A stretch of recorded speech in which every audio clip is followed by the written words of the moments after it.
అందరికీ నమస్కారం అండి. నవంబర్ 20వ తేదీ నుండి వైఎస్ఆర్ నవశకం ఇంటింటి సర్వే వాలంటీర్ల ద్వారా మన ఆంధ్రప్రదేశ్ ప్రభుత్వం చేపట్టదలిచింది. ఆల్రెడీ మనకి ఆ సర్వే అనేది వాలంటీర్స్ స్టార్ట్ చేయడం కూడా జరిగింది. ఆ సర్వేలో భాగంగా వివిధ రకాలైనటువంటి ఫార్మేట్స్ ఇస్తున్నారు. అందులో పెన్షన్కి సంబంధించి సామాజిక తనిఖీ పత్రం అనేది ఒకటి. ఆ పెన్షన్కి సంబంధించిన సామాజిక తనిఖీ పత్రం ఇప్పుడు మీరు ఇక్కడ ఈ వీడియోలో కనిపిస్తున్నట్టు ఉంటుంది.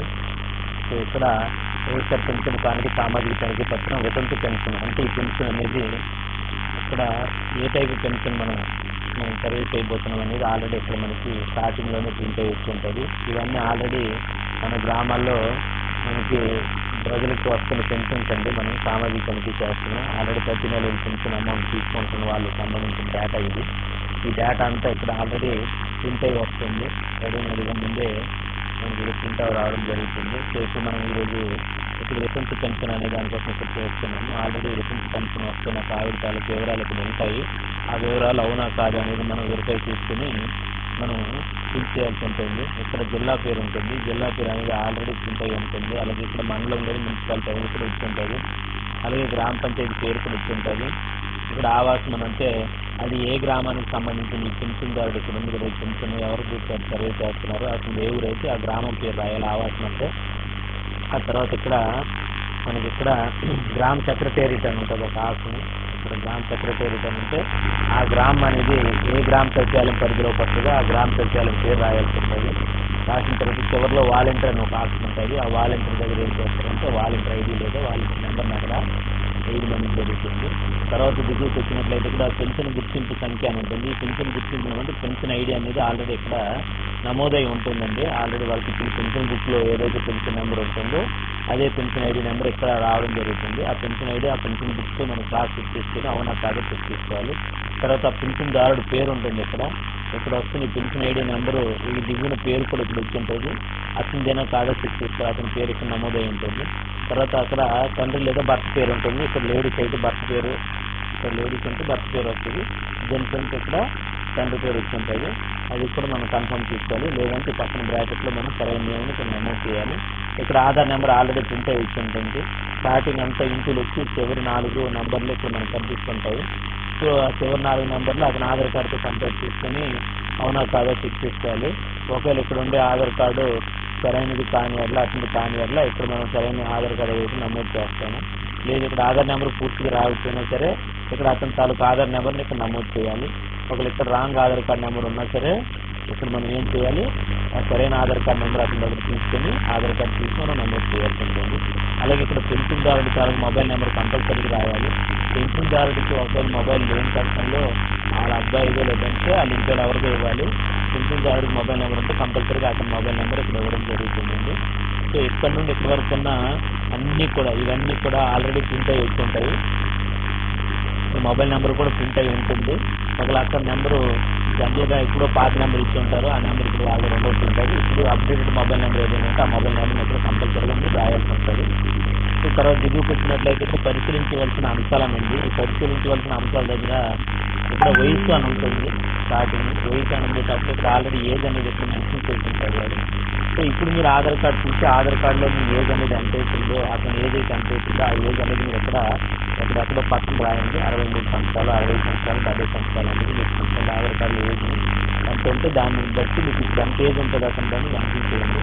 ఇక్కడ ఏజ్ అనేది ఎంతో ఒక 65 అని ఇచ్చాడు అనుకోండి. ఈ 65 అనేది ఇప్పుడు ఏజ్కి సరిపోతే ఇక్కడ 65 అని ఇస్తున్నారు కదా, ఇప్పుడు అతను ఏజ్కి సరిపోతే ఏం చేస్తారంటే అవును ఎదురుగా ఇక్కడ టిక్ మార్క్ పెడతారు. ఇక్కడ 65 అని ఇచ్చాడు కానీ ఇప్పుడు అతను ఇప్పుడు 90 ఉందనుకోండి. అప్పుడు ఇక్కడ ఉన్న డేటా అనేది వాస్తవం కాదు. కాబట్టి ఈ కాదు ఎదురుగా ఏం చేస్తారంటే ఈ బాక్స్లో కాదు అనేది టిక్ మార్క్ పెడతారు. అంటే ఇక్కడ ఇచ్చే డేటా ఇప్పుడు మనం సర్వేకి వెళ్ళేటప్పుడు అతని దగ్గర ఉండే డేటా సమానం కాకపోతే కాదు. అంటే ఇక్కడ 65 అని ఇచ్చాడు, వాస్తవంగా అతను ఆధార్ కార్డు మనం చెక్ చేస్తే 70 సంవత్సరాలు ఉందనుకోండి.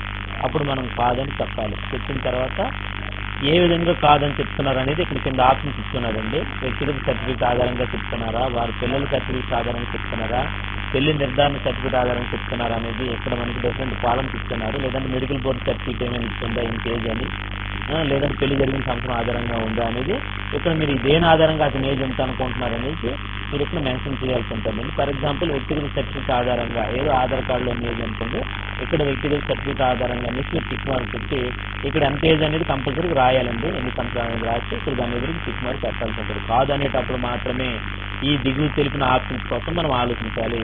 ఇక్కడున్న ఏజ్ ఇప్పుడున్న ఏజ్ సరిపోతే అవును ఎదురు టిక్ మార్క్ పెడతాం. అప్పుడు దిగువ ఉన్న ఆప్షన్స్ ఈ ఆప్షన్స్ మనం చూడాల్సిన అవసరం లేదు. తర్వాత రెండో పాయింట్ మీ కుటుంబ భూమి మొత్తము అని చెప్పి ఇక్కడ మాగాని భూమి ఎంతో ఇక్కడ ప్రింట్ అయి ఉంటుంది, అలాగే మెట్టు భూమి ఎంతో ఇక్కడ ప్రింట్ అయి ఉంటుంది. భూమి ఏమీ లేదనుకోండి, అక్కడ 0 అని ప్రింట్ అయి ఉంటుంది. అక్కడ భూమి ఉంటే ఇక్కడ 1.30, 2.30, 2 ఎకరాలు 30 సెంట్లు, లేదంటే 0.30 అంటే 30 సెంట్లు అనేది ఇక్కడ వస్తుంది. పల్లం అయితే పల్ల భూమి ఇక్కడ వస్తుంది, మెట్టు అయితే మెట్టు భూమి డేటా ఇక్కడ వస్తుంది. ఇక్కడ ఉండే డేటా మనం వాళ్ళ పట్టగర పాస్ భూమి పట్టగర పాస్ వస్తున్నాం అడంగలో లేకపోతే 1B ఏదో చూస్తాం కదా, అది అడిగి మనం అక్కడ కన్ఫర్మ్ చేసుకోవాలి. ఇక్కడ ఉండే ల్యాండ్ అతని దగ్గర ఉండే ల్యాండ్ పర్టికులర్ సరిపోయా లేదా అనేది మనం చెక్ చేసుకోవాలి. ఫర్ ఎగ్జాంపుల్ ఇక్కడ 0 అని వచ్చింది ఇక్కడ, కానీ అతనికి 1 ఎకరా పొలం అని అనుకోండి. అప్పుడు మనం ఏం చేస్తాము, మీ కుటుంబ భూమి మొత్తం అని చెప్పి ఇక్కడ 0 అని ఉంది. సో ఇక్కడున్న 0 అనేది వాస్తవం కాదు కదా, ఒరిజినల్ మనం చెక్ చేసేటప్పుడు అప్పుడు ఏం చేయాలి, కాదు అనే దగ్గరికి వచ్చి కాదు ఎదురుగా సిగ్నల్ కట్టాలి. ఒకవేళ ఇక్కడ 0 అని ఉంది, అతను నిజంగా భూమి లేదనుకోండి, అప్పుడు ఇక్కడ ఉన్న డేటాకి సరిపోయింది కాకపోతే అవును అనే దాని ఎదురుగా సిగ్నల్ కట్టాలి. ఇక్కడ ఎకరా ఉంది, అతని ల్యాండ్ పర్టికులర్ చూసాం మనం, అక్కడ నిజంగానే ఎకరా ఉంది, అప్పుడు అవును ఎదురుగా. ఇక్కడ ఉండే డేటా అతను ఇప్పుడు మనం సర్వేకి వెళ్ళేటప్పుడు మనం చూసే డేటా రెండు ఈక్వల్గా ఉంటేనే అవునండి టిక్ మార్క్ పెట్టాలి. ఇక్కడ వేరే డేటా ప్రింట్ అయ్యి ఉంది, ఇక్కడ కానీ మనం సర్వేకి వెళ్ళి అతని రికార్డ్ చెక్ చేసేటప్పుడు వేరే డేటా ఉందనుకోండి, ఇక్కడ దానికి అక్కడ దానికి సరిపోలేదు అనుకోండి, అప్పుడు కాదు ఎదురుగా టిక్ మార్క్ పెట్టాలి. కాదు ఎదురుగా టిక్ మార్క్ పెట్టిన వెంటనే ఈ దిగున మళ్ళీ కొన్ని ఆప్షన్స్ ఉన్నాయి. కాదన్నప్పుడు మాత్రమే కొన్ని ఆప్షన్స్ ఉన్నాయి. అదేంటి, భూమి వివరాలు పెన్షన్దారు సభ్యులకు సంబంధించింది కాదు. ఇక్కడ ఎకరా అన్నాడు, అతనికి లేదు, లేదంటే 50 సెంట్లు ఉంది. అప్పుడు ఈ వివరాలు పెన్షన్దారు కుటుంబ సభ్యులకు చదివిన కాదా అనేది టిక్ మార్క్ పెడతాం. లేదు, పెన్షన్దారు కుటుంబానికి సంబంధించిన భూమి వివరాలు నమోదు చేయండి, లేదంటే నమోదు చేయాలి. ఇతర మీద ఉంటే ఇతర మీద రాస్తాం. అంటే ఇక్కడ ఉండే పర్టికులర్స్కి మనం ఫీల్డ్లోకి వెళ్ళి వెరిఫై చేసిన పర్టికులర్స్ ఈక్వల్ కానప్పుడే కాదు, ఇక్కడ పర్టికులర్స్ సరిపోతే ఆ ఫీల్డ్లో తీసుకుని అవునని పెడతాం. తర్వాత 3వ పాయింట్లోకి వెళ్తాం, 4 చక్రాల వాహనము. ఇక్కడ 4 చక్రాల వాహనం ఏదైనా ఉంటే ఇక్కడ వాహనం అనేది ఇక్కడ నెంబర్ ప్రింట్ అయి వస్తుంది, లేకపోతే లేదు అని వస్తుంది. 4 చక్రాల వాహనం లేదు అని వచ్చింది కదా, అంటే అతనికి లేదనుకోండి, నిజంగానే ఇక్కడ లేదని ఉంటుంది, లేదనుకోండి అవుననేది టిక్ మార్క్ పెడతారు. ఇక్కడ ఉండే డేటా వాస్తవం కాబట్టి టిక్ మార్క్ పెడతారు. ఫర్ ఎగ్జాంపుల్ ఇక్కడ వెహికల్ నెంబర్ ఇచ్చింది, అతనికి వెహికల్ లేదనుకోండి, అప్పుడు కాదు ఎదురుకి టిక్ మార్క్ పెట్టాలి. ఇక్కడ వెహికల్ నెంబర్ ఏమీ రాలేదు, అతనికి వెహికల్ ఉంది, అప్పుడు కాదు దగ్గర టిక్ మార్క్ పెట్టాలి. ఎందుకంటే ఇక్కడ లేదని వచ్చింది కానీ వాస్తవంగా అతనికి ఉంది, అంటే ఇక్కడ ఉండే స్టేట్మెంట్ అనేది కాదు, రాంగ్ కాబట్టి కాదు పెడతారు. ఇక్కడ ఉండే స్టేట్మెంట్ అవునా కాదా అని అడుగుతాడు. ఇక్కడ 4 చక్రాల వాహనం ఉంటే ఆ వెహికల్ నెంబర్ ఇక్కడ కనిపిస్తుంది, లేదనుకోండి అది లేదు అని ఉంటుంది. నిజంగానే అతనికి వెహికల్ లేదు, ఇక్కడ లేదని వచ్చింది అనుకోండి, అవును ఎదురుగా మీరు టిక్ మార్క్ పెట్టడమే. అర్థమైంది కదండి. నెక్స్ట్ 4వ పాయింట్ కలిపారు. గత 6 నెలలుగా మీ విద్యుత్ సరాసరి మొత్తం అని చెప్పి ఇక్కడ ఎంతో కొంత యూనిట్లు చూపిస్తుంటుంది. మనం ఒక 4-5-6 నెలలు మనం వాళ్ళ కరెంట్ మీటర్ మనం అబ్జర్వ్ చేస్తే యావరేజ్గా అతనికి ఒక 300 యూనిట్లు దాటి లేదనుకోండి, సో ఇక్కడ ఉండే యూనిట్లకి సరిపోతుంది కాబట్టి అవునని పెడతారు. ఇక్కడ మనకు ఒక 150 యూనిట్లు అని ఉందనుకోండి, మనం చెక్ చేసేటప్పుడు కూడా 300 యూనిట్లు దాటలేదు, ఎగ్జాక్ట్గా 150 అయినా ఉండాలని లేదు, 300 లోపు ఉందనుకోండి, అప్పుడు అవునని పెట్టండి, అవును ఎదురుగా టిక్ మార్క్ పెట్టండి. అలా కాకుండా ఇక్కడ ఒక 500 యూనిట్లు అని ఉందనుకోండి, ఒరిజినల్గా మనం చెక్ చేసేటప్పుడు 500 యూనిట్లు లేవనుకోండి, 500 యూనిట్లు లేకుండా 300 యూనిట్లు లోపలే ఉందనుకోండి, అప్పుడు కాదు టిక్ మార్క్ పెడతారు, కాదు ఎదురుగా టిక్ మార్క్ పెడతారు. సో కాదు ఎదురుగా టిక్ మార్క్ పెట్టిన తర్వాత కంపల్సరీ చెప్తే రాయాలి అది ఎన్ని యూనిట్లు అనేది. అక్కడ 500 యూనిట్లు అని ప్రింట్ అయి వచ్చింది, అతనికి 250 యూనిట్లే అనుకోండి, 250 యూనిట్లు అని రాస్తారు. ఇక్కడ కూడా వెహికల్ దగ్గర కూడా ఏం చేస్తారు మీరు, ఇక్కడ పొరపాటున లేదని వచ్చింది, అతనికి 4000 ఉందనుకోండి, అప్పుడు ఏం చేస్తారు మీరు, కాదు ఎదురుగా టిక్ మార్క్ పెడతారు. ఇక్కడ తర్వాత వెహికల్ నెంబర్ ఇక్కడ కంపల్సరీగా మెన్షన్ చేయాలి, అది ఏ వెహికల్ రాయాలి. ఈ వెహికల్స్ నెంబర్స్ రాసేటప్పుడు ట్యాక్సీ కానీ ట్రాక్టర్ కానీ ఆటో కానీ ఉంటే వాటికి గవర్నమెంట్ ఎగ్జామ్షన్ ఇస్తుంది కాబట్టి దాన్ని మనం పట్టించుకోవాల్సిన అవసరం లేదు, దాన్ని పరిగణించాల్సిన అవసరం లేదు. ఓకేనండి. అలాగే ఇక్కడ ఉండే యూనిట్కి 300 లోపు ఉన్నాయనుకోండి, అతనికి యూనిట్లు ఓకే అనుకుంటే అవునని రాస్తారు. ఇక్కడ పొరపాటున ఎక్కువ ఇచ్చుండి ఇతనికి తక్కువ 300 యూనిట్లు లోపల ఉంటే కాదని రాసి ఇక్కడ ఎన్ని యూనిట్లు వస్తుందో మెన్షన్ చేయాలి. లేదు పొరపాటున ఇక్కడ 0 యూనిట్లు అని ఇచ్చి అతను ఒరిజినల్గా 600 యూనిట్లు వస్తుంది అనుకోండి, అప్పుడు కూడా కాదని రాసి ఇక్కడ ఎన్ని యూనిట్లు వస్తుందో 600 యూనిట్లు అయితే 600 యూనిట్లు అని రాయాలి. ఇక్కడ గుర్తుంచుకోండి, విద్యుత్ సరాసరి వస్తుంది అనేది ఇక్కడ అమౌంట్ తీసుకోకండి, మీరు యూనిట్లో రాయండి. యూనిట్లు ఎంత అనేది మీరు యావరేజ్గా రాసుకోండి. గంటలుగా పనితీరులో మనకి గంటలుగా 300 యూనిట్ల లోపల మనకి విద్యుత్ బిల్లులు రావడం అనేది జరుగుతుంది. సో అమౌంట్ కదా అది యూనిట్లో ఉంటుంది మన కరెంట్ గంటలో, అది గుర్తుంచుకోండి. ఇక్కడ కాదనేటప్పుడు పంపింగ్లో కామన్ మీటరా లేదా మీటర్ పనిచేయడం లేదా ఇక్కడ ఆప్షన్స్ ఉంటాయి. అది దీంట్లో కామన్ మీటరా ఎన్ని యూనిట్లు అని ఇక్కడ మెన్షన్ చేయడానికి ఇక్కడ అవకాశం ఇస్తున్నారు. అవన్నీ ఇక్కడ మెన్షన్ చేస్తారు. ఓకేనండి, కొత్తగా మీరు మెన్షన్ చేయాలనుకుంటే అది మెన్షన్ చేస్తారు. ఇక చేసిన తర్వాత నెక్స్ట్ 5వ పాయింట్లోకి వెళ్ళామనుకోండి.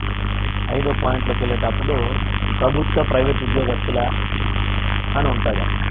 ఇక్కడ ప్రభుత్వ ప్రైవేట్ ఉద్యోగస్తులు అంటే ఇక్కడ మెన్షన్ ఉంటుంది, లేదని ఉంటుంది. లేదా ఉద్యోగస్తులు అయితే ఉద్యోగస్తులు అని ఉంటుంది. సో ఇక్కడ ఫర్ ఎగ్జాంపుల్ లేదని ఉందనుకోండి, నిజంగా ఇంట్లో ఎవరు ఉద్యోగస్తులు లేరు అనుకోండి. సో ఈ స్టేట్మెంట్ రైట్ కాదు, మీరేం చేస్తారు, అవునెదురుగా టిక్ మార్క్ పెడతారు. అర్థమైందండి, అవునెదురుగా టిక్ మార్క్ పెట్టమని రాస్తారు. ఫర్ ఎగ్జాంపుల్ ఇక్కడ ప్రైవేట్ ఉద్యోగస్తులు లేదు అన్నాడు, కానీ ఎవరో గవర్నమెంట్ ఎంప్లాయీ ఉన్నారనుకోండి, అప్పుడు కాదని టిక్ మార్క్ పెడతారు. ఆ ఇంట్లో గవర్నమెంట్ ఎంప్లాయీ ఉంటారు, కానీ ఇక్కడ ఏదైనా ఇచ్చింది గవర్నమెంట్ ఎంప్లాయీ లేదు అని వచ్చింది, అప్పుడు కార్ దగ్గర టిక్ మార్క్ పెట్టి ఏ గవర్నమెంట్ ఎంప్లాయీ ఇక్కడ రాయలేదు. టీచరా, ఆర్మీయా, నేవీయా, ఇంకేదైనా పంచాయతీ సెక్రటరీ అనేది ఇక్కడ మనం మెన్షన్ చేయాల్సి ఉంటుంది. ఏ ఎంప్లాయీ అని అక్కడ రాయాలి. ఇప్పుడు ఇక్కడ ప్రభుత్వ ప్రైవేట్ ఉద్యోగస్తుల అన్నప్పుడు లేదని వచ్చింది, కానీ ఒరిజినల్గా ఆ రేషన్ కార్డుతో అక్కడ మనం మెన్షన్ చేసిన రేషన్ కార్డుతో ఎవరో ఒకరు ఎంప్లాయీ ఉన్నారనుకోండి, అప్పుడు మాత్రమే కాదు పెట్టి ఇక్కడ ఏ ఎంప్లాయీ అనేది రాయాలి. లేదనుకోండి వదిలేస్తారు. తెల్ల రేషన్ కార్డు నెంబర్ ఉంటుంది, ఇక్కడ ఆల్రెడీ తెల్ల రేషన్ కార్డు నెంబర్ ఎక్కడ డిస్ప్లే ఉంటుంది. ఆ రేషన్ కార్డు నెంబరు అతనిదైనా కాదా, ఆ రేషన్ కార్డులో అతను ఉన్నాడు లేదో మీరు ఒకటి కన్ఫర్మ్ చేసుకుంటారు. ఒక లేని పక్షంలో అతను ఏ రేషన్ కార్డులో ఉన్నాడో ఆ రేషన్ కార్డు నెంబర్ మెన్షన్ చేస్తారు. ఇక్కడ ఉన్న రేషన్ కార్డు సరిపోతే ఆ రేషన్ కార్డులో అతను ఉన్నాడు, ఇక్కడ ఉన్న రేషన్ కార్డు నెంబర్ ఇప్పుడు అతను ఉన్న రేషన్ కార్డు ఒకటి అనుకుంటే అవునని కడతారు. ఇక్కడ వేరే రేషన్ కార్డు నెంబర్ ఉంది, అతను ఇప్పుడు ఒరిజినల్గా మనం వెరిఫికేషన్కి వెళ్ళేటప్పుడు వేరే రేషన్ కార్డు ఉందనుకుంటుంది, ఇక్కడికి అక్కడ తేడా ఉంది కాబట్టి అప్పుడు కాదని కడతారు. ఒక లేదు నమోదు చేయను అన్నాడు, రేషన్ కార్డు నెంబర్ రాస్తారు. గైడ్ లేకుండా రేషన్ కార్డు నెంబర్ కంపల్సరీ రాసుకొని మారుతున్నారు. ఇక పట్టణ ప్రాంతాల్లో మీకున్న నివాస భవన వివరాలు అనేటప్పుడు జనరల్ మున్సిపాలిటీ ఏరియాలో అయినా అదే నివాస స్థలం ఉంటే ఆ నివాస స్థలం అనేది ఇక్కడ మెన్షన్ చేయాలి. ఇక్కడ ఎంత అనేది వస్తుంది, ఎన్ని స్క్వేర్ ఫీట్లో ఇక్కడ నివాస స్థలం ఉందని ఇక్కడ ఆల్రెడీ ఆడు ప్రింట్ ఇచ్చుంటాడు. ఆ ఇచ్చింది ఇప్పుడు ఉన్నది అతని దగ్గర ఉన్నది ఓకే అనుకుంటే అవును పెడతారు. ఫర్ ఎగ్జాంపుల్ ఇక్కడ లేని వాడికి కూడా వచ్చింది అనుకోండి, ఉందని ఈ డేటా రాంగ్ కాబట్టి కాదని పెడతారు. ఓకేనండి, ఇక్కడ 0 అని వచ్చింది, లేదని వచ్చింది, అడిగి నిజంగా ఉంది, అప్పుడు కూడా కాదని అనుకోండి. ఇక్కడ ఇచ్చిన డేటాకి ఇప్పుడు ఒరిజినల్గా అతని దగ్గర ఉన్న డేటా సరిపోతే అప్పుడు మాత్రమే అవును ఎదురుగా టిక్ మార్క్ పెడతారు. ఫర్ ఎగ్జాంపుల్ ఇక్కడ లేదని వచ్చింది, కానీ అతనికి మున్సిపాలిటీ ఏరియాలో ఒక 800 చదరపడుగులో ప్లేస్ ఉందనుకోండి, ఇక్కడ మీరు రాస్తారు అలాగే ప్రతి మున్సిపాలిటీ 800 చదరపడుగులని రాస్తారు. అప్పుడు అవునని రాదు, ఇక్కడ 0 అని వచ్చింది, ఇప్పుడు ఉంది ఇక్కడ ఒరిజినల్గా, అప్పుడు కాదని పెట్టాలి. చెప్పి కాదు ఎదురుగా టిక్ మార్క్ పెట్టాలి. మనం టిక్ మార్క్ పెట్టాల్సింది ఎక్కడ కాదు, ఇక్కడ కాదు గుర్తుంచుకోండి. దాని ఎదురుగుండి కొన్ని బాక్స్ ఉంది కదా, ఆ బాక్స్లో మనం టిక్ మార్క్ పెట్టాలి. ఏదైనా రిమార్క్స్ ఉంటే పక్కన రాసేయాలి. నివాస భవన వివరాలు నమోదు చేయాలి, ఏ భవనం ఏ టైప్ భవనం అని నమోదు చేయాలి. పింఛన్దారు కుటుంబ సభ్యులకు సంబంధించి కాకపోతే ఇక్కడ పొరపాటున ఎవరికో 800 చదరపడుగులు భూమి ఉందని చెప్పి చూపించింది, కానీ వాస్తవం వాళ్ళకి లేదనుకోండి, అప్పుడు పింఛన్దారు కుటుంబ సభ్యులకు సంబంధించింది కాదని ఎదురుగా అక్కడ మెన్షన్ చేసింది కాదనమాట, టిక్ మార్క్ పెడతారు. పొరపాటున ఇక్కడ 800 చదరపడుగులు చూపించింది, కానీ వాళ్ళు అమ్మేశారు తర్వాత, కానీ అక్కడ చూపిస్తుంది, అప్పుడు ఏం చేస్తారు, వేరే ఒకరికి అమ్మే వేయడమైంది అని చూపిస్తారు. టిక్ మార్క్ పెడతారు. నిజంగా వాళ్ళకు ఉండేది ఒకప్పుడు, కానీ ఇప్పుడు అమ్మేశారు, అప్పుడు ఏం చేస్తారు, దాని ఎదురు టిక్ మార్క్ అమ్మేశారు టిక్ మార్క్ పెడతారు. అది అక్కడ 7వ పాయింట్. 8వ పాయింట్, కుటుంబ ఆదాయం గ్రామీణ ప్రాంతాల్లో నెలకు 10,000, పట్టణ ప్రాంతం వాళ్ళ ఫ్యామిలీ మొత్తం ఇన్కమ్ ఎంత ఉంటుంది, ఇది ఇయర్లీ ఇన్కమ్, సంవత్సరం ఎంత ఉంటుంది, ఒక నెలకి ఎంత ఆదాయం ఉండొచ్చు అనేది మీరు అంచనా వాళ్ళకి అడిగి ఈ నెలకి మీ కుటుంబ సభ్యులందరికీ ఎంత సంపాదిస్తారని తెలుసుకుని మనం ఇక్కడ మెన్షన్ చేయాల్సి ఉంటుంది. ఇప్పుడు ఏంటంటే వాళ్ళ ఆదాయము మనకి 10,000 అని చెప్పేసి అన్నారు అన్నమాట. అయితే పట్టణ ప్రాంతంలో 12,000 అన్నారు. మా కుటుంబం మొత్తం 10,000 లోపే సంపాదిస్తున్నారు అనుకోండి, అవును అని పెడతారు. ఇక్కడ 10,000 అన్నాడు, మీరు చేస్తున్న గ్రామీణ ప్రాంతంలో ఆ ఫ్యామిలీకి వెళ్ళేటప్పటికి ఒక 40,000 50,000 ఆదాయం ఉంది అన్నారనుకోండి వాళ్ళు, అప్పుడు మీరు ఏం చేస్తారు, కాదు ఎదురుగా టిక్ మార్క్ పెట్టి ఇక్కడ 40,000 అయితే 40,000, 50,000 అయితే 50,000 అని ఇక్కడ మీరు రాయాల్సి ఉంటుంది. అలాగా మీరు మెన్షన్ చేయాలి. ఎందుకు అది అక్కడ 10,000 లోపు ఆదాయం అని అన్నాడు, కానీ 10,000 లోపు ఆదాయం దొరికినది లేదా, 40,000 ఆదాయం ఉంది. అప్పుడు మీరు ఏం చేస్తారు, కాదు ఎదురుగా టిక్ మార్క్ పెట్టి వాళ్ళకి ఎంత ఆదాయం వస్తుందో మీరు మెన్షన్ చేస్తారు. లేదు నిజంగా 10,000 లోపే అయితే అవును ఎదురుగా టిక్ మార్క్ పెడతారు, సరిపోయింది అక్కడ. సో కుటుంబానికి ఒక పెన్షన్ అని ఉంటుంది. జనరల్గా ఒక కుటుంబానికి ఒక పెన్షన్ అనుకోండి, ఇక్కడ లేదు అనే ఆప్షన్ కనిపిస్తుంటుంది. సో ఒక కుటుంబానికి ఒక పెన్షన్ అన్నప్పుడు ఇక్కడ లేదని ఆప్షన్ ఉంటే మీరు ఓకే పెడతారు. ఫర్ ఎగ్జాంపుల్ కొన్ని సందర్భాల్లో ఇంకొక పెన్షన్ ఉందనుకుంటే ఇక్కడ ఆ పెన్షన్ ఐడి చూపిస్తుంది. ఒక కుటుంబానికి ఒక పెన్షన్ అని చెప్పి పెన్షన్ ఐడి ఇస్తుంటుంది. ఒరిజినల్గా ఒక కుటుంబానికి ఒక పెన్షన్ ఐడి కాదు కదా, ఇప్పుడు ఇంకొక ఐడి చూపిస్తుంటుంది.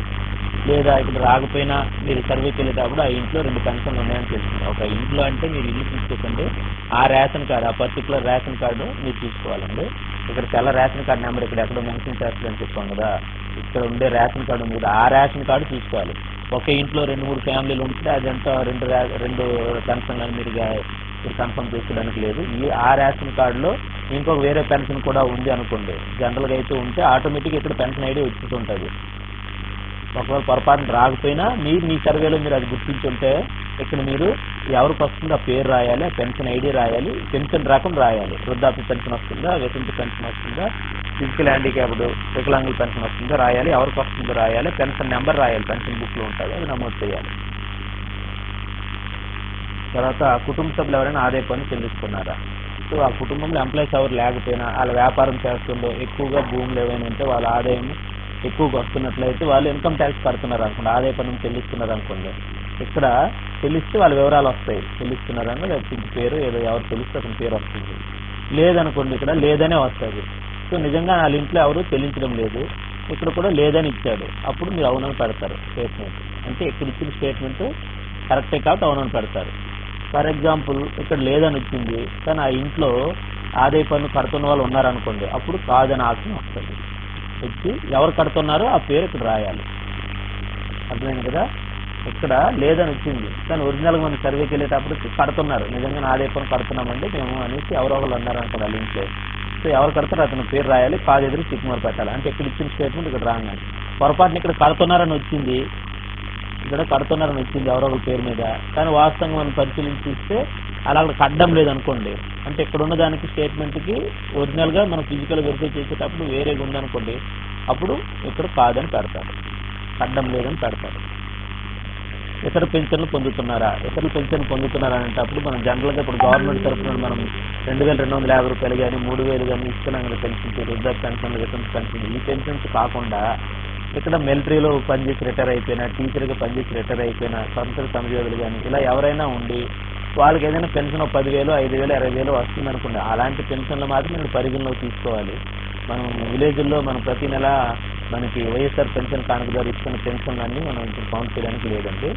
అలా ఎవరైనా రిటైర్డ్ ఎంప్లాయీస్ లాంటి వాళ్ళు ఉంటే వాళ్ళకి వస్తున్న పెన్షన్ ఏదైనా ఉంటే వాళ్ళ ఇంట్లో ఎవరైనా ఉంటే వాళ్ళ వివరాలు ఇక్కడ వస్తాయి. సో వస్తుంటే అక్కడ ఉన్నది వాస్తవం అయితే అవునని పెడతారు. ఒకళ్ళు ఇక్కడ లేదని వచ్చింది, నిజంగా వాళ్ళ ఇంట్లో ఎవరు లేరు అనుకోండి, అప్పుడు కూడా అవుననే వస్తుంది. మీరు ఇప్పుడు అవును కాదనేది కన్ఫ్యూజ్ అవ్వడానికి లేదు. ఇక్కడ మనకుండే స్టేట్మెంటు ఇక్కడ గంట ఉంటుంది, ఇటు ఉంటూ ఇక్కడ వివరాలు కూడా ఉంటాయి. ఈ వివరాలు సరిపోతే అవును, ఈ వివరాలు సరిపోకపోతే కాదు. సో ఫర్ ఎగ్జాంపుల్ ఇక్కడ లేదని వచ్చింది కానీ వాళ్ళ ఇంట్లో ఎవరో ఒకరు మనకి పెన్షన్లు ఉన్నారనుకోండి, ఎవరో రిటైర్డ్ టీచరో లేదా రిటైర్డ్ ఆర్మీ ఎంప్లాయ్ ఎవరు ఉన్నారనుకోండి, అతనికి పెన్షన్ వస్తుంది అనుకోండి, మనం ఇస్తున్నాం అనుకోండి వైఎస్ఆర్ పెన్షన్. అప్పుడు ఏం చేస్తారు, ఇక్కడ లేదని వచ్చింది కానీ ఒరిజినల్ మనం వెరిఫై చేసేటప్పుడు ఉంది, అప్పుడు మనం కాదని పెట్టి ఎవరైతే పెన్షన్ తీసుకుంటా ఏ పెన్షన్ వస్తుందని ఇక్కడ మెన్షన్ చేయాలి. అతని పేరు రాస్తూ అతను రిటైర్డ్ టీచర్ పెన్షన్ వస్తుంది, రిటైర్డ్ ఆర్మీ అని రాస్తారు, అతనికి ఆ పెన్షన్ వస్తుంది. సో ఇక్కడ ఉన్న స్టేట్మెంట్కి ఇది అది కంపేర్ చేసుకొని చూసుకోవాలి. అలాగే భర్త ధృవీకరణ పత్రం ఇక్కడ మనం గుర్తించాలి. మనం ఏ పెన్షన్ మనం వెరిఫై చేసాము, స్టార్టింగ్ వెరిఫై చేసేటప్పుడు మనం ఏ పెన్షన్ వెరిఫై చేసామంటే ఇక్కడ వితంతు పెన్షన్ వెరిఫై చేసాం. మనం చూస్తున్నాం వితంతు పెన్షన్. ఇక్కడ వికలాంగులు అయితే వికలాంగుల పెన్షన్ ఉంటుంది, వృద్ధాప్య పెన్షన్ అయితే వృద్ధాప్య పెన్షన్ ఇక్కడ రాసి ఉంటుంది పైన, ఇక్కడ ముందే కనిపిస్తుంది. సో వృద్ధాప్య పెన్షన్ అయితే మనం ఏం చూసుకోవాలి, ఏజ్ చూసుకోవాలి. 65, 60 సంవత్సరాలు దాటిందలే చూసుకుంటాం. అలాగే వికలాంగుల పెన్షన్ అనుకోండి, అతను కంపల్సరీగా ఏముండాలి, సదరం సర్టిఫికెట్ ఉండాలి. అతను ప్రభుత్వం వారిచే జారీ చేయబడిన, మీ సేవ ద్వారా జారీ చేయబడిన ఒక సదరం సర్టిఫికెట్ అని ఉంటుంది మనకి.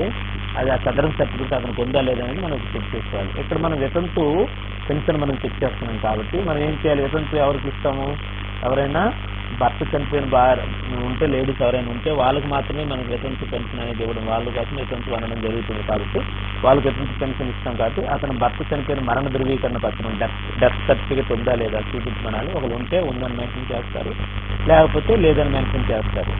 ఇన్ కేస్ ఆవిడకి మనం వితంతు పెన్షన్ ఇస్తున్నాం, తర్వాత ఆవిడ మ్యారేజ్ చేసుకున్నది అనుకోండి, ఆ విషయం ఇక్కడ మెన్షన్ చేయాలి.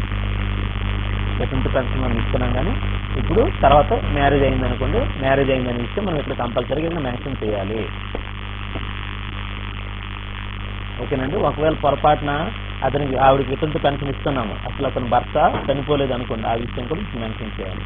మీరు ఫీల్డ్ వెరిఫికేషన్ చేసేటప్పుడు కంపల్సరీగా ఈ విషయాలన్నీ సిల్లీగా తీసుకోకుండా సీరియస్గానే మనం సర్వే చేయాలి. ఎందుకంటే ఇది నెక్స్ట్ 2 స్టేజ్లో మనకి ఇక్కడ 2 స్టేజెస్లో మనకి ఇక్కడ సోషల్ ఆడిట్ జరుగుతుంది. అప్పుడు సోషల్ ఆడిట్ చేసేటప్పుడు కన్సర్న్ ఫీల్డ్లో ఎవరైతే వెరిఫై చేశారో, సర్వే చేశారో వాళ్ళని మాత్రమే బాధ్యతలు చేసే అవకాశం ఉంది. కాబట్టి మనం ఉన్నది ఉన్నట్టు రాయడమే మంచిది. అక్కడ ఉన్నది లేనట్టు రాయడం మనకి సమస్యను తెచ్చి పడుతుంది. కాబట్టి అది జాగ్రత్త తీసుకుని సర్వే చేసేటప్పుడు ఏముంటే అది రాయండి. ఇక్కడ మనం ఎవరిని మనం తొలగించడానికి కానీ ఏమి కానీ చేయడం లేదు. ఏముందో రాసి మనం ఇస్తామో ఆన్లైన్ చేస్తారు ప్రభుత్వ నిర్ణయం మేరకు. తర్వాత ఏం చేయాలనేది జరుగుతుంది. సో అది అర్థమైంది కదండి. సో ఇక్కడ మనకి ఏంటంటే భర్త ధృవీకరణ పత్రం ఉన్నదంటే ఇక్కడ మరణ ధృవీకరణ, డెత్ సర్టిఫికేట్ ఉందా లేదా, ఉంటే ఉందని రాయండి, లేకపోతే లేదని రాయండి. పునర్వివాహం చేసుకున్నారు, ఇక్కడ వితంతువు కాబట్టి మళ్ళీ వివాహం చేసుకున్నారా అని అడుగుతున్నారు. వివాహం చేసుకుంటే చేసుకున్నారు, లేకపోతే లేదని ఇక్కడ మెన్షన్ చేయాల్సి ఉంటుంది. ఇప్పుడు ఉండే పాయింట్స్ కాకుండా వేరే పాయింట్స్ ఏవైనా ఉంటే ఆ పాయింట్స్ ఏమైనా ఉంటే అవి ఇక్కడ మెన్షన్ చేస్తారు. మెన్షన్ చేసిన తర్వాత కింద పరిశీలించిన వారి పేరు అనేది ఇక్కడ వాలంటీర్ పేరు రాస్తారు. ఇక్కడ వాలంటీర్ సంతకం పెడతారు. ఇక్కడ మీ వాలంటీర్ ఐడి అనేది ఇక్కడ పెడతారు. దానికి ముందు ఇక్కడ మనకి కంపల్సరిగా ఈ పెన్షన్దారుడు ఎవరైతే అతని తాలూకా వేలు ముద్ర అయినా లేదంటే అతని సంతకమైనా తీసుకోవాలి. ఇది ఈ విధంగా మనం ఇక్కడ ఈ వైఎస్ఆర్ పెన్షన్ కానుక ద్వారా మనం ఆల్రెడీ మనం ప్రతి నెల పెన్షన్ ఇస్తున్న వాళ్ళు మనం ఇప్పుడు సోషల్ ఆడిట్ సర్వే అనేది ఇక్కడ జరుగుతుంది. ఈ సర్వే అనేది మళ్ళీ ఏ రోజు ఆ రోజు మనం ఇక్కడ అప్లోడ్ చేయాల్సి ఉంటుంది. ఇది గుర్తించుకొని సర్వే చేసేటప్పుడు వితంతు పెన్షన్ వస్తుంటే భర్త మరణ ధృవీకరణ పత్రం ఉందా లేదా, డెత్ సర్టిఫికేట్ అలా అయింది ఉందా లేదా అనేది మనం చూసుకోవాలి. వికలాంగులు పెన్షన్ మనం అతనికి ఇస్తుంటే వాళ్ళకి సదరం సర్టిఫికేట్ అని ఉంటుంది, హ్యాండిక్యాప్డ్ సర్టిఫికేట్. మామూలు వేరే ఇచ్చింది కాకుండా సదరం అని చెప్పేసి మనం మీ సేవలు మనకు సర్టిఫికేట్ ఏ విధంగా వస్తే ఆ విధంగా ఉంటుంది. అలాంటి సదరం సర్టిఫికేట్ ఉందా లేదనేది మనం కన్ఫర్మ్ చేసుకోవాలి. అలాగే ఓల్డ్ ఏజ్ పెన్షన్ ఎవరికైనా వృద్ధాప్య పెన్షన్ వస్తుంటే అతనికి 60 సంవత్సరాలు ఇప్పుడు దాటున్నాయి లేదనేది మనం కన్ఫర్మ్ చేసుకోవాలి. అది ఆ ఏజ్ అనేది మనం ఆధార్ కార్డులో ఉన్న దాని ప్రకారమే ఏజ్ అనేది వేయాల్సి ఉంటుంది. ఈ విధంగా మనం సర్వేని పూర్తి చేయాల్సి ఉంటుంది.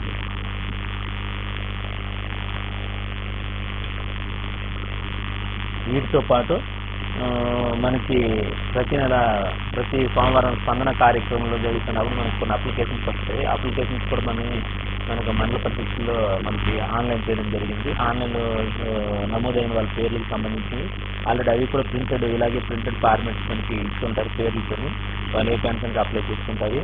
సో అవి కూడా మనకి MPDO ఆఫీస్ నుండి మనకి అందజేయడం జరుగుతుంది వాలంటీర్స్కి.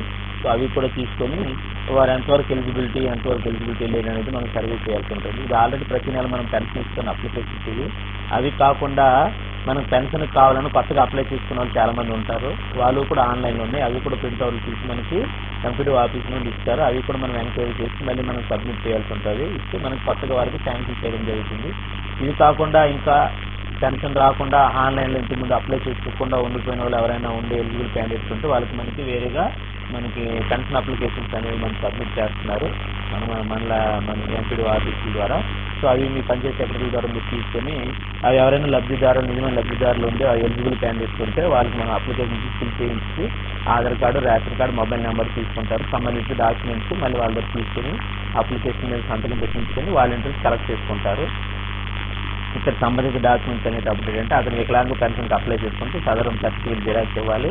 వితంతు పెన్షన్కి అప్లై చేసుకుంటే వాళ్ళ ఆయన డెత్ సర్టిఫికేట్ ఇవ్వాలి. ఇది సంబంధిత డాక్యుమెంట్స్ తీసుకుని సో ఆ కొత్త అప్లికేషన్స్ కూడా మనం ఆన్లైన్ చేయాల్సి ఉంటుంది. ఇవి ఏ రోజుకి ఆ రోజు ఆన్లైన్ లాగిన్లో మీకు మొత్తం ఇచ్చిన అప్లికేషన్లన్నీ ఈ రోజు మీరు పూర్తి చేసిన అప్లికేషన్లన్నీ అని ప్రతి రిపోర్ట్ని మనం పంచాయతీ సెక్రటరీ వైజ్గా మీకు అక్కడ వాలంటీర్ వైజ్గా మీరు రిపోర్ట్ సబ్మిట్ చేయాల్సి ఉంటుంది. ఆ రోజే మనం అన్నీ కూడా ఆన్లైన్లో అప్లికేషన్స్ పెట్టాల్సి ఉంటుంది. సో మనం అది రిపోర్ట్ ఆన్లైన్ రిపోర్ట్లో మనకి కనిపిస్తుంటుంది.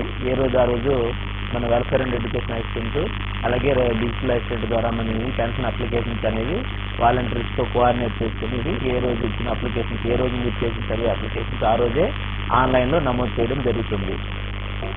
సో అందరికీ ధన్యవాదాలు.